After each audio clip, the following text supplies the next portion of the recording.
coming out tonight? I'd love to, Amy, thanks, but I've got too much work. I need to get this psychology assignment in by Thursday. Oh, what's it on? Happiness, or specifically, the things that make people happy. Wow, that's a big area. How are you approaching it? Well, I've been looking on the internet to see what various experts have to say on the subject. Did you find anything interesting? Well, yes, I did. Like, for example, there's a professor at Nottingham University, a guy called Richard Tunney, and he suggests that the more close friends we have, the happier we are. And if you see these friends regularly, go out with them and so on, well, that's even better. I'd have thought that was fairly obvious. Yeah, I guess so. The next one is a bit more interesting, though. Martin Seligman, a professor of psychology at an American university, conducted a happiness experiment with his students. What did he do? Give everyone huge amounts of cash and then see how much they smiled. That would help, wouldn't it? Well, perhaps it would. For a short while, anyway. No, what he did was tell half his students to take part in fun activities, like playing video games or going to the cinema, and the other half to do good things. Good things? You know, like visiting elderly people at a care home, or some other kind of voluntary work.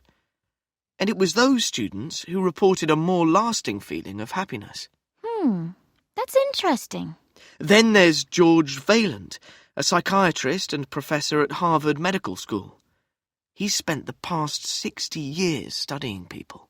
So I guess he probably knows a bit about them. He certainly does. According to him, the thing that really makes people happy is having something to aim for. You know, a goal in the future. Right. So I can say, by the time I'm 30, I'm going to be a millionaire, and that will make me happy. But Vaillant has a warning here. You need to be realistic. It's no good setting yourself impossible goals, because, well... Because you'll only make yourself unhappy trying to achieve them. Exactly.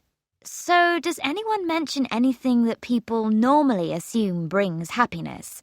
Like a healthy bank account or an expensive house? Something more, material? Funnily enough, those things aren't mentioned much. Here's another interesting one, though. Melanie Hodgson, she's a professor at Westbrook University, claims that people are happier when they're getting ready to go on holiday. Oh, I love that. Sitting on a beach, relaxing, sightseeing. No, not the actual holiday itself, which Professor Hodgson says can sometimes be quite stressful. That's true, they can. But the things you do leading up to it. Deciding what you're going to take with you, what you're going to see and do, packing your case, that kind of thing. Oh, I get it. Yes, I can see how that would work. I've also found one of those personality tests on the internet. You know, answer these questions to find out how happy you are. Oh, those. They're a bit of a waste of time, aren't they? I did one on how healthy are you, and the results were completely wrong. But they're quite good fun, though, aren't they? Well, yes, especially if you do them with friends. I think it's important that you shouldn't take them seriously, though. That's true. Anyway, why should I do a test that tells me how happy or healthy or successful I am? I mean, I already know the answers, don't I? So I'm not likely to get any surprises like, oh, according to this test, I'm happy. I didn't expect that. Okay, I take your point. So what makes you happy? Oh, I don't know. Spending time with people I know and like, I guess. I need people around me. Me too. But I need time on my own as well.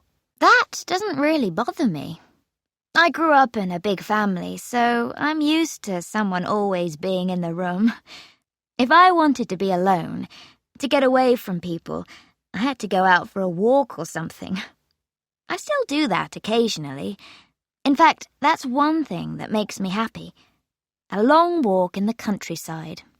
And the advantage is that you're getting some exercise too, which is something I don't usually do.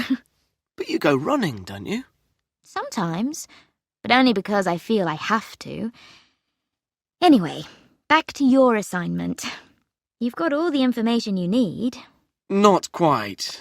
I need to do a bit more research first. Okay, so you'll be off to the library then? I would if I knew I could find something useful. But you know how disorganized it is there.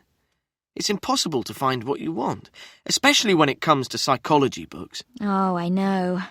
No, give me a computer and the internet any day. Well, good luck with that. If you get bored and want a break, you know where to find me. Thanks, but if I don't get this done, I'll be in trouble. Why don't you email Tony?